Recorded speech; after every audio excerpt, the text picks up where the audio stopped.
Keisho, ¿qué es la incineración y por qué se realiza mucho en Europa y no se realiza en países latinoamericanos como lo es México?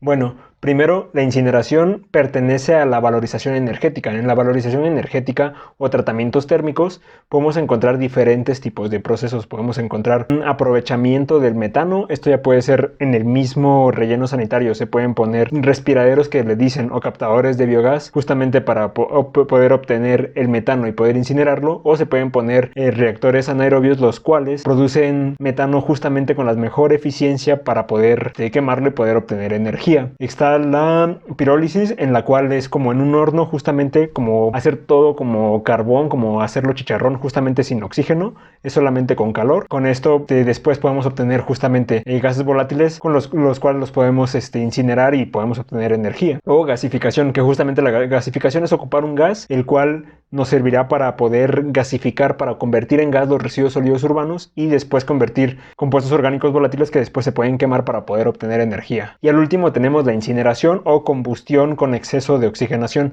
Esto va a ser muy importante y lo explicaremos un poco más adelante. ¿Por qué?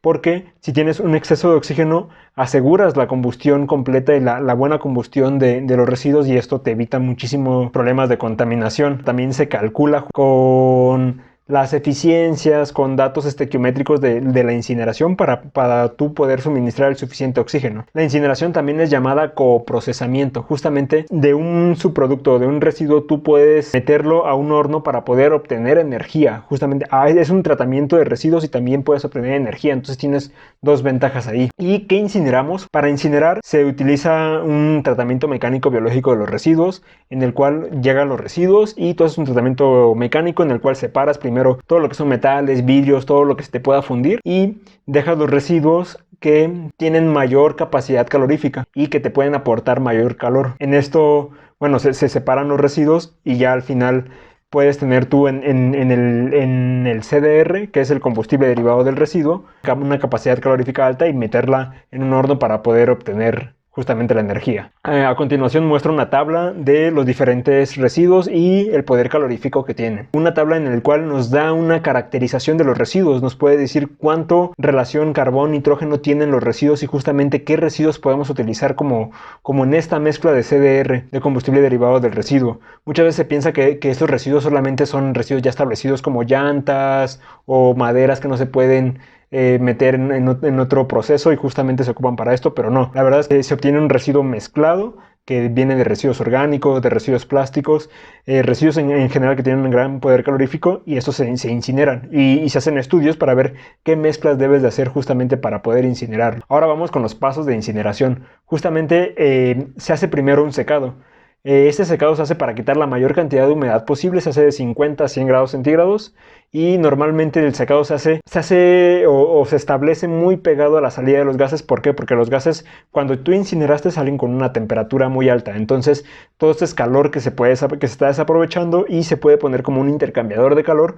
Justamente la entrada de residuos y la salida de gases se pueden poner justamente muy pegados. ¿Para qué? Para que la salida de gases esté transmitiendo calor a la entrada de los residuos y esté secándolos y quitándoles la cantidad de humedad. Después existe la volatilización, que esta se da en una temperatura de 200 a 750 grados centígrados. En esta volatilización justamente todos los residuos que tienen compuestos orgánicos volátiles se volatilizan y estos se quedan estables. Ahí tienes la mayor cantidad de compuestos volátiles y ahí disminuyes de un 70 a un 90% de los residuos sólidos urbanos. Justamente en volumen se reduce muchísimo. Y al último se realiza la combustión de los volátiles. Esto ya se realiza en las temperaturas de 750 grados centígrados a 100 grados centígrados. De hecho, la temperatura mínima para la incineración es de 850 grados centígrados por esto, porque se debe cumplir con todos estos procesos y con la combustión de los volátiles que se da de 750 a 100 grados centígrados.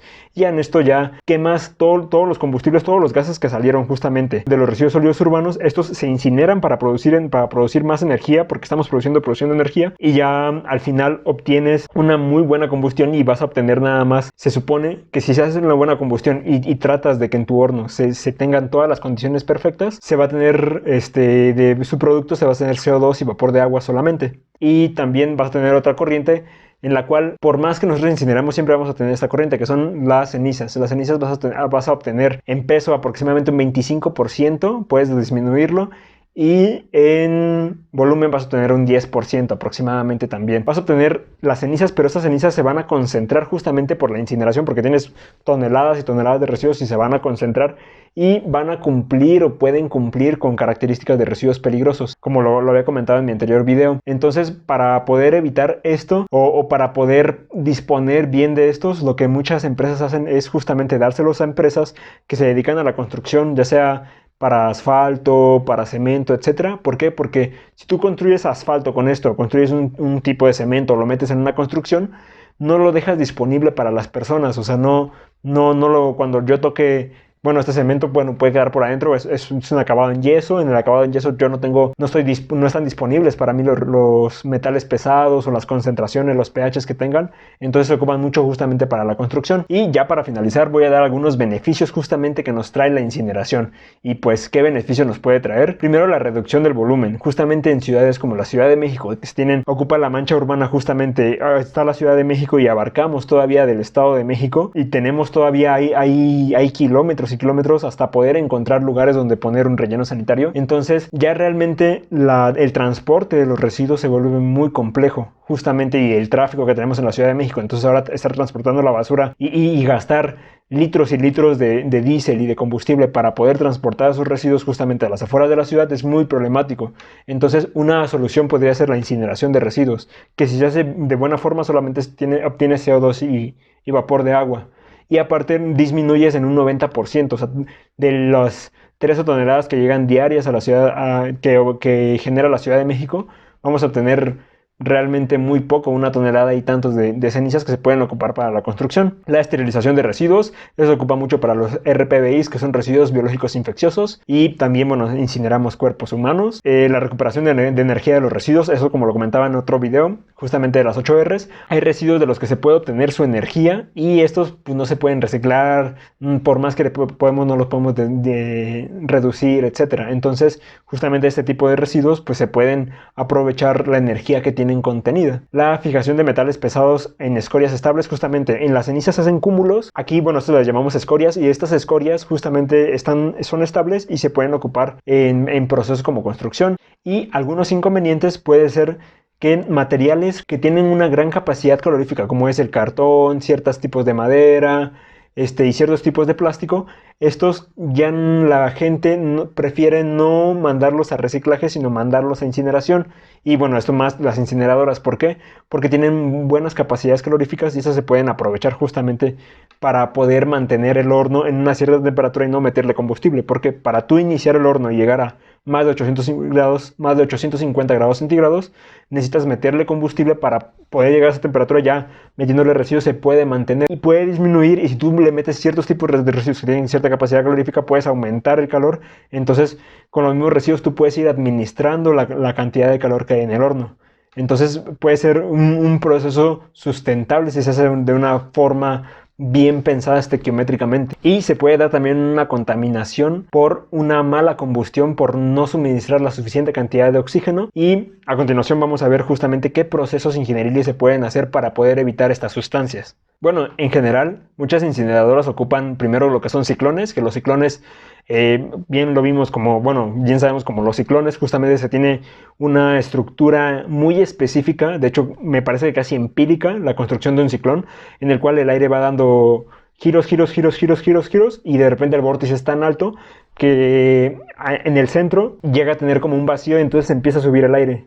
Entonces, bueno, esto me parece que fue puro descubrimiento empírico, y justamente al tener grandes velocidades, las partículas chocan contra las paredes del ciclón y estas van van poco a poco sedimentando o van dejando de estar en el aire, se podría decir, para explicarlo mejor. Los precipitadores electrostáticos, esos se ponen básicamente como dos columnas de metal con diferentes cargas, y bueno, las partículas tienen ciertas cargas en el aire, entonces va aumentando, o tienes un flujo justamente de aire contaminado, y cuando pasa por estas cargas, que son los precipitadores electrostáticos, eh, las cargas las partículas que van cargadas justamente en el aire se van hacia los precipitadores electrostáticos y dejan de estar en el aire. Entonces así vamos a poder quitar contaminantes. Y por último, bueno, también que hay en muchos lugares son filtros mangas, que estos filtros pues básicamente es como un tubo de tela en el cual pasa el aire, haces tú pasar el aire, y estas mangas están tan bien entrelazadas, o son filtros tan buenos que no dejan pasar a las cenizas ni a partículas de cierto tipo de tamaño. También tenemos carbón activado, por si, bueno, eso se recomienda tenerlo como por precaución, pero también si tiene una mala combustión o dentro del horno no puedes controlar bien la combustión, o por simple precaución, tienes el carbón activado para poder absorber las sustancias que se crearon por una mala combustión, pero las puedes retener aquí para no emitirlas, y para emitir solamente CO2 y vapor de agua. Y algunos casos de éxito son, por ejemplo, el caso de Suecia, el cual alrededor del 49% de los residuos los recicla, y los demás residuos, que es el 51% de los residuos, los incinera, o busca incinerar la mayor parte de ese 51% de residuos. También se comenta mucho, y hay muchas noticias, que Suecia incluso importa o compra residuos sólidos urbanos.